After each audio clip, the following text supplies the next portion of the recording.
Commençons maintenant par l'implémentation de la fonction score.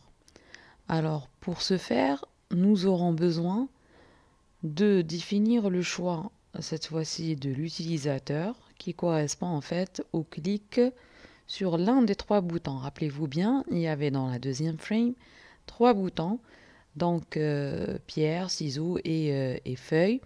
Et chaque bouton donc qui était dans son apparence transparent avait un texte comme titre et comme texte, c'est-à-dire le set texte. Donc il y avait l'une des trois valeurs. Donc porter l'une des trois valeurs. Donc le clic en fait sur un bouton revient à lire le composant bouton qui a été choisi et à lire en particulier le texte du bouton pour pouvoir le comparer avec le choix aléatoire de l'ordinateur. Donc en fait, ceci revient à implémenter pour notre cas un switch. Et pour me, c'est une variable de type chaîne de caractères qui va recevoir donc le set texte du bouton. Donc voilà, donc on est en train de déclarer les différents cases, les différentes valeurs du choix de l'utilisateur. Et donc la condition revient maintenant à implémenter les trois règles. Par exemple, dans le cas où l'utilisateur a cliqué sur Pierre et l'ordinateur aussi a choisi Pierre, dans ce cas-là, c'est une égalité. Donc, aucun point ne serait enregistré pour les deux. Dans le cas, par exemple, où l'utilisateur choisit Pierre toujours et l'ordinateur, par exemple, choisit feuille, donc feuille gagne. Et dans ce cas-là, c'est l'ordinateur qui marque des points. Et donc, nous affichons en plus le nombre de points qui change pour l'ordinateur. Dans le cas toujours Pierre et l'ordinateur choisit cette fois-ci ciseaux, donc Pierre gagne sur ciseaux et dans ce cas-là, c'est l'utilisateur qui marque les points. Et donc le label point pour l'utilisateur, ça va être, il va augmenter. Donc on va lui ajouter 1. Donc à partir de la vue, nous allons définir en private deux labels, les deux labels score, donc que nous avons nommé score mes points et ordi points, que nous allons initialiser. Donc c'est des valeurs entières que nous allons initialiser au départ à 0.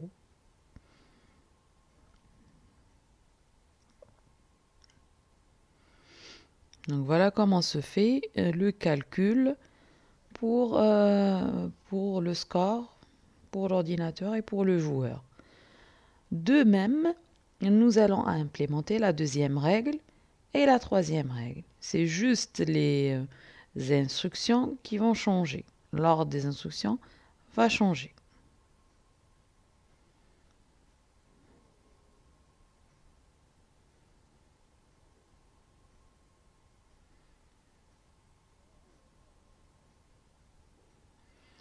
Donc je rappelle que Ordi Score, c'est le label pour le score ordinateur.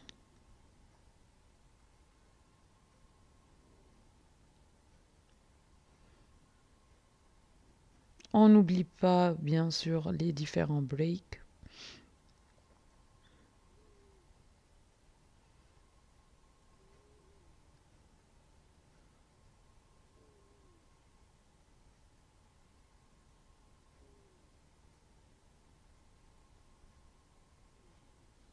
Pour chaque case.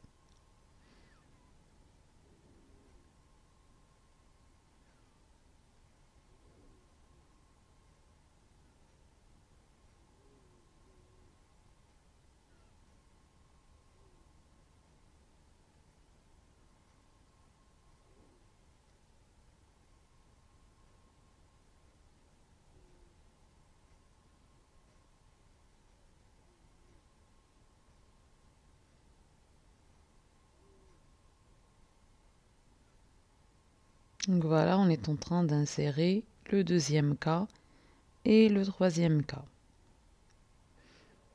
Donc en fait, nous avons 6 cas en tout.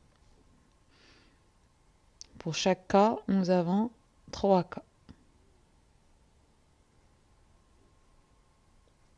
Enfin 9.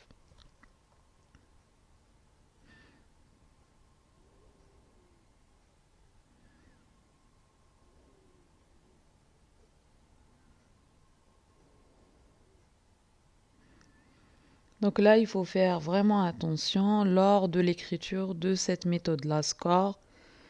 Donc bien sûr, l'étudiant devra d'abord réfléchir en papier. Il est très difficile de tâtonner la solution. On risque d'oublier certains cas.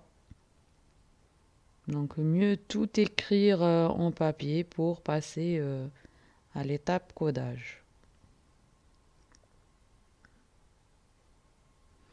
Parce que quand même, c'est une méthode assez longue.